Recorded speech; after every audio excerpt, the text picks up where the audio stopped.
नमस्कार बच्चों, स्वागत है आपका हमारे YouTube चैनल पनवार क्लासेस में। तो आज हम करने वाले हैं राजस्थान बोर्ड के लिए जो कि पेपर होने वाला है 9 मार्च 2024 को। तो उसका मॉडल पेपर हम सॉल्व करने वाले हैं। तो ये वेरी इंपॉर्टेंट मॉडल पेपर होने वाला है आपके लिए एग्ज़ाम के लिए। तो ये पूरा आपको बता दें 56 नंबर का आपको पेपर होने वाला है, जिसमें आपको टाइम दिया जाएगा 3 घंटे, आपको 15 मिनट आपको टाइम दिया जाएगा। ये पूरा मॉडल पेपर 2024 का है बच्चों। चलो नेक्स्ट आपको दिया हुआ है यहाँ पर कितने क्वेश्चन आएंगे, यानी वस्तुनिष्ठ ऑब्जेक्टिव टाइप क्वेश्चन मिलेंगे, रिक्त स्थान वाले आपको क्वेश्चन मिलेंगे। तो आगे आपको ये भी दिया गया है कौन सा लेसन है जो कितने नंबर का है, यानी कितने नंबर का आने वाला है। तो इसमें भी आप स्क्रीनशॉट यहाँ पर ले सकते हो, आप देख सकते हो। चलिए शुरू कर लेते हैं। ये पेपर मॉडल पेपर है प्रश्न पत्र 2024 का बच्चों। तो देख लीजिए कैसा आपका मॉडल पेपर है। तो ये भी आप ज़रूर पढ़ लीजिए, आपको एग्ज़ाम में इसके क्वेश्चन देखने को आपको मिल ही जाएंगे। तो शुरू कर लेते हैं। आपका पहला सेक्शन ए आएगा। सेक्शन ए में क्या होगा, आपको यहाँ पर ऑब्जेक्टिव टाइप क्वेश्चन देखने को मिलेंगे। तो सबसे पहले हमारा क्वेश्चन आता है, क्वेश्चन नंबर 1 है हमारा। निवार्त में दो बिंदु आवेश या Q1 व Q2 के मध्य लगे कूलाम के लिए F बराबर K Q1 Q2 upon R2 यहाँ पर दे रखा है। तो यहाँ पर क्या पूछा है कि K का यहाँ पर SI पद्धति में आपको क्या बताना है, इसका नेम बताना है, यानी इसका SI पद्धति में इसका क्या मान होता है, K का यहाँ पर आपको बताना है। तो इसका राइट आंसर हो जाएगा बच्चों बी नंबर, इसका राइट आंसर हो जाएगा। अगर आपको कोई भी क्वेश्चन में डाउट लगे तो आप मेरे को बता देना। पहली बात तो कोई भी क्वेश्चन सही गलत नहीं है, सारे सही ही है। चलिए नेक्स्ट क्वेश्चन करते हैं। क्वेश्चन नंबर 2 है, विद्युत क्षेत्र व विद्युत विभव में आपको क्या बताना है, रिलेशन बताना है। कौन सा ऑप्शन नंबर सही हो जाएगा। तो इसका भी राइट आंसर बी होने वाला बच्चों, बी नंबर इसका राइट आंसर हो जाएगा। यानी विद्युत क्षेत्र व विद्युत विभव में आपको क्या बताना है, रिलेशन आपको इसको बताना है। तो नेक्स्ट क्वेश्चन है, गतिशीलता का यहाँ पर SI पद्धति में आपको इसका बताना है, मात्रक बताना है। यानी गतिशीलता का यहाँ पर क्या होता है, SI पद्धति में इसका मात्रक आपको इसका बताना है। तो इसका राइट आंसर भी ऑप्शन नंबर बी ही होने वाला है, यानी metre square upon V into S, यानी बी नंबर इसका राइट आंसर हो जाएगा। अगर आपको कोई भी क्वेश्चन समझ में ना आए तो मुझे कमेंट सेक्शन में जरूर बताना। क्वेश्चन नंबर 4 में है, विद्युत धारा, यहाँ पर विद्युत धारा I तथा अपवहन वेग VD में आपको क्या बताना है, रिलेशन बताना है। तो इसका राइट आंसर वाला होने वाला है ऑप्शन नंबर डी, इसका राइट आंसर हो जाएगा I बराबर E। यहाँ पर देख सकते हो VD यहाँ पर क्या है, अपवहन वेग है, यानी ऑप्शन नंबर डी इसका राइट आंसर हो जाएगा। चलिए नेक्स्ट क्वेश्चन बढ़ते हैं। अगला क्वेश्चन है हमारा, क्वेश्चन नंबर 5 पूछा है कि 10 सेंटीमीटर त्रिज्या वह 100 फेरे वाली कुंडली में 1 एम्पियर की धारा यहाँ पर प्रवाहित करवाई हो रही है। तो कुंडली के लिए यहाँ पर केंद्र पर आपको चुंबकीय क्षेत्र का परिणाम होगा, क्या होगा चुंबकीय क्षेत्र को, आपको ये हल करना है। तो इसका राइट आंसर होने वाला ऑप्शन में बी, इसका राइट आंसर होगा 6.28 इंटू 10⁻⁻4 टेस्ला हो जाएगा। या टेस्ला यहाँ पर क्या है, चुंबकीय क्षेत्र का यहाँ पर इसका मात्रक होता है, यानी ऑप्शन नंबर बी इसका राइट आंसर हो जाएगा। तो नेक्स्ट क्वेश्चन है, शुद्ध प्रतिरोधकीय परिपर्थ शक्ति गुणांक होता है तो कितना होता है। तो इसका राइट आंसर हो जाएगा 6 नंबर का बी नंबर राइट आंसर हो जाएगा 1 होता है। चलिए आगे बढ़ते हैं। तो यहाँ पर एक आपको समीकरण दे रखी है, आपको पहचानना ये किसकी समीकरण है। तो बच्चों ये समीकरण होने वाले मैक्सवेल की नियम की पालना है। तो मैक्सवेल की समीकरण है, यानी ऑप्शन नंबर बी इसका राइट आंसर हो जाएगा। तो ये मॉडल पेपर इंग्लिश और हिंदी मीडियम दोनों के लिए है, ये राजस्थान बोर्ड के लिए ही है, जो कि 9 मार्च को पेपर होने वाला है। तो नेक्स्ट क्वेश्चन है, एक उत्तल दर्पण की फोकस दूरी यहाँ पर दे रखी है आपको 14 सेंटीमीटर। तो इसकी वक्रता त्रिज्या आपको बतानी है। तो इसका राइट आंसर हो जाएगा सी नंबर, इसका राइट आंसर होने वाला है ऑप्शन नंबर सी इसका, यानी 28 सेंटीमीटर। आपको कैसे ज्ञात करते हैं, तो आर बराबर होता है यहाँ पर 2F। एफ आपको यहाँ पर दे रखा है, तो एफ का मान रखेंगे 14, तो 14 इंटू 2 हो जाएगा 14, 28 सेंटीमीटर हो जाएगा, यानी ऑप्शन नंबर सी इसका राइट आंसर हो जाएगा। तो नेक्स्ट क्वेश्चन पूछा है कि एक जादूगर खेल दिखाते समय n बराबर 1.47 अपतनाक वाले कांच के लेंस की किसी द्रव में भरी यहाँ पर खुले बर्तन में डाल के अदृश्य कर देता है, तो द्रव का यहाँ पर अपवर्तनांक पूछा है तो कितना हो जाएगा, तो इसके बराबर ही होता है ये 1.47 ही हो जाएगा। बी नंबर इसका राइट आंसर हो जाएगा। इस टाइप के क्वेश्चन भी आपको देखने को मिलेंगे। अगर आप केमिस्ट्री का क्वेश्चन पेपर मॉडल पेपर देखना चाहते हो तो उसकी वीडियो भी मैंने प्ले में बना रखी है, आप वहाँ से चेक कर सकते हो। तो नेक्स्ट यहाँ पर पूछ रखा है क्वेश्चन नंबर 10 है हमारा कि I बराबर आई नोट कोस स्क्वायर थीटा प्रदर्शित करता है। ये क्या कौन नियम को प्रदर्शित करता है, तो ये करता है मेल्स नियम को यहाँ पर प्रदर्शित करता है, यानी सी नंबर इसका राइट आंसर हो जाएगा। तो नेक्स्ट क्वेश्चन करते हैं आइंस्टीन का प्रकाश विद्युत समीकरण है, यानी आइंस्टीन की यहाँ पर इक्वेशन बतानी है कौन सी है फोटो इलेक्ट्रिक की, तो ए नंबर इसका राइट आंसर होगा। ए नंबर होती है, आप याद कर लीजिए। बड़े क्वेश्चन में इसको सिद्ध करना भी आ सकता है, ये आप याद कर लीजिएगा। नेक्स्ट क्वेश्चन पूछा है सीजियम का कार्यफलन यहाँ पर दे रखा है 13.24 EV। तो सीजियम की यहाँ पर देहली आवर्ती आपको बतानी है, तो कितनी आएगी देहली आवर्ती, क्वेश्चन नंबर 12 का यहाँ पर हो जाएगा।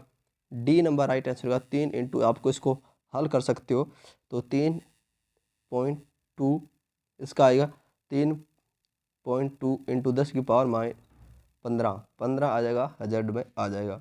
तो कैसे याद करते हैं, इसका सूत्र होता है साई नोड एच। तो इस प्रकार इस सूत्र में इसका मान रख के आप ज्ञात कर सकते हो। चलिए नेक्स्ट क्वेश्चन है, आपको पूछा है कि हाइड्रोजन परमाणु की NV कक्षा की त्रिज्या R के समानुपाती होती है, तो किसके समानुपाती होती है, N2 के समानुपाती, यानी ऑप्शन नंबर ए इसका राइट आंसर हो जाएगा। तो नेक्स्ट क्वेश्चन है कि एक परमाणु द्रव्यमान मात्रा के लिए समतुल्य ऊर्जा होगी, तो कितनी होती है, ऑप्शन नंबर सी इसका राइट आंसर होने वाला है। 931.5 MeV होती है, यानी सी नंबर इसका राइट आंसर हो जाएगा। हाइड्रोजन नेक्स्ट क्वेश्चन भी आया है कि हाइड्रोजन परमाणु की न्यूनतम अवस्था में ऊर्जा यहाँ पर दे रखी है -13.6 EV। इस अवस्था में इलेक्ट्रॉन स्थित ऊर्जा कितनी होती है, तो कितनी होती है, ऑप्शन नंबर डी इसका राइट आंसर हो जाएगा। -27 होती है, यानी -27.2 EV होती है। नेक्स्ट क्वेश्चन है, आपको बताना है कि निम्नलिखित कार्बनिक यौगिक अर्धचालक है, यहाँ पर कौन सा कार्बनिक अर्धचालक होता है, तो एथ्रेसीन होता है, यानी ऑप्शन नंबर बी इसका राइट आंसर हो जाएगा। तो नेक्स्ट क्वेश्चन आते हैं हमारे क्वेश्चन नंबर 2 में 1 से लेकर 10 तक क्वेश्चन आते हैं, जो कि होते हैं हमें रिक्त स्थान वाले, हमें इसको फिल द ब्लैंक्स आपको करना होता है। तो इसके भी आंसर आपको बता दूंगा मैं। तो पहले क्वेश्चन ऑप्शन में आपके 16 क्वेश्चन आते हैं, जो कि होने 8 नंबर के होते हैं। प्रत्येक क्वेश्चन आधे नंबर का होता है, ये भी आपको आधे नंबर का ही देखने को मिलता है, आपको रिक्त स्थान की पूर्ति करनी होती है। तो पहले में पूछा कि समरूप विद्युत क्षेत्र में विद्युत द्विध्रुव के बला घूर्ण के अधिकतम मान के लिए यहाँ पर P व E के बीच का कोण कितनी डिग्री का होता है, तो यहाँ पर 90 डिग्री का कोण होता है। ऑप्शन नहीं है, 90 डिग्री आ जाएगा। पहला, किसी चालक का प्रतिरोध उसकी लंबाई पर क्या होता है, उसकी लंबाई पर समानुपाती होता है, इसका यही आता है, समानुपाती आ जाएगा। किसी धारा को वोल्ट मीटर में रूपांतरित करने के लिए उसके श्रेणी क्रम में एक क्या जोड़ दिया जाता है, उच्च प्रतिरोध जोड़ दिया जाता है। यहाँ पर उच्च आ जाएगा, यहाँ पर उच्च प्रतिरोध जोड़ दिया जाता है। तो नेक्स्ट है कि अतिचालक पदार्थ की चुंबकीय प्रवृत्ति यहाँ पर x का मान होता है, यानी अनंत होता है, यानी इनफाइनाइट आ जाएगा, यहाँ पर अनंत होता है। ठीक है। और 5 नंबर पूछा है कि प्रत्यावर्ती धारा का वर्ग मध्य मूल मान शिखर का मान क्या होता है, कितने गुना होता है, तो 0.707 गुना होता है। आगे है कि जब प्रकाश संघनन माध्यम में विरल माध्यम में गमन करता है, तो आपतन कोण किसके संगत अपवर्तन कोण 90 डिग्री होता है, तो उस माध्यम युगल के लिए क्या होता है, क्रांतिक कोण कहलाता है। इसमें क्या आ जाएगा, क्रांतिक कोण कहलाता है। तो नेक्स्ट है कि ध्रुवण की वह घटना है जो यह बताती है कि प्रकाश तरंगें क्या है,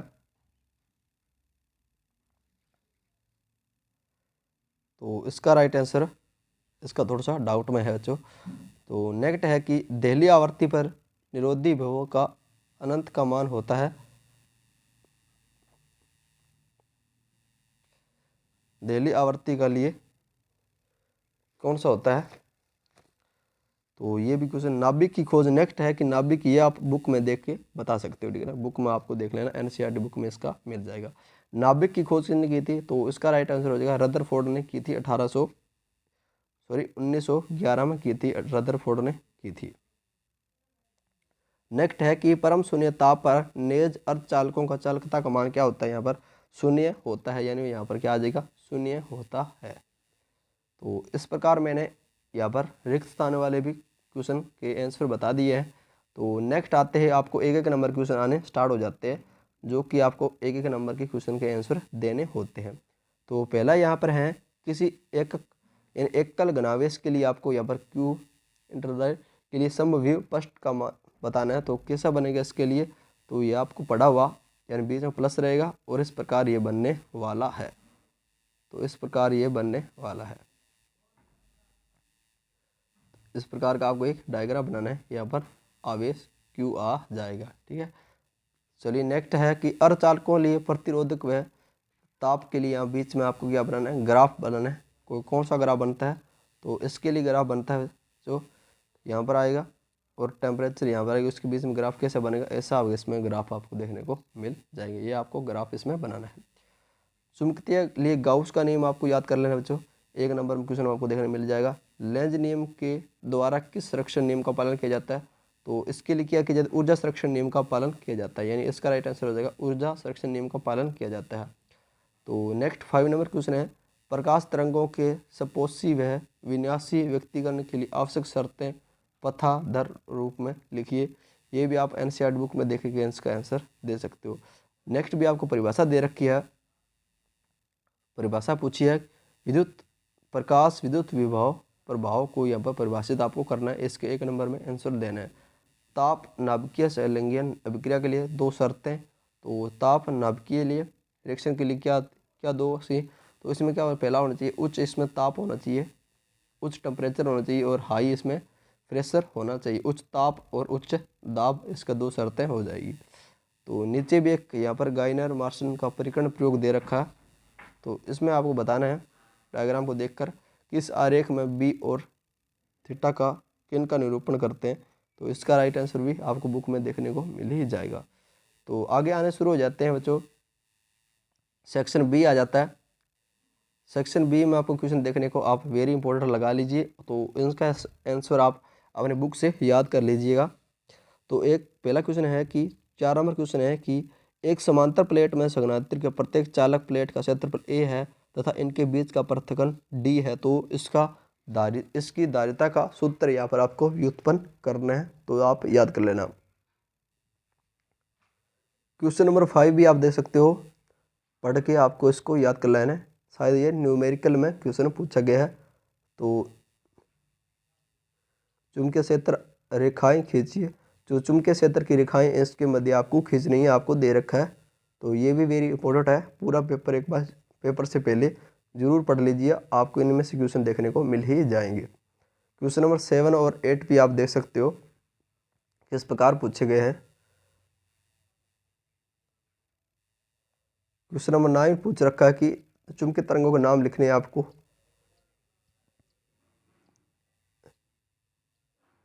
चलिए नेक्स्ट है क्वेश्चन नंबर 10 है। क्वेश्चन नंबर 10, 11 और 12 भी आपको याद कर लेना।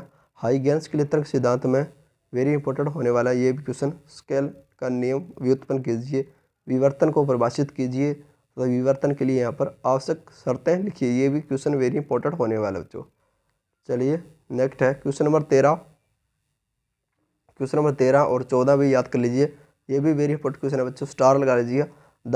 डी ब्रोगली के लिए तरंग परिकल्पना द्वारा बोर की यहाँ पर द्वितीय विघटित क्वांटम यानी प्रतिबंध की यहाँ पर आपको व्याख्या करनी है, आपको ये भी करनी है। तो ऊपर न्यूमेरिकल दे रखा, आपको न्यूमेरिकल को हल कर लेना, बुक से आपको मिल जाएगा, उदाहरण में आपको देखने को मिल जाता है। निश्चय परिभाषा लिखनी है आपको, यहाँ पर द्रव्यमान शक्ति और बंधन ऊर्जा की परिभाषा आपको देनी है। तो ये भी अपनी बुक से याद कर लीजिएगा। Question number section number C आ जाता है। सेक्शन नंबर सी आगे आता है, जो कि 3 नंबर का प्रत्येक क्वेश्चन होता है और इसमें अथवा में क्वेश्चन आपको देखने को मिलते हैं। तो इसमें मॉडल पेपर कौन कौन से दे रखे हैं, तो ये भी वेरी इंपॉर्टेंट है। विद्युत द्विध्रुव के कारण विषुवत तल पर स्थित किसी बिंदु पर विद्युत क्षेत्र का व्यंजक प्राप्त आपको कीजिए। आवश्यक चित्र भी बनाना है और गाउस के नियम आपको भी पूरा क्वेश्चन पढ़ लेना और इसके आंसर भी आपको याद कर लेना है।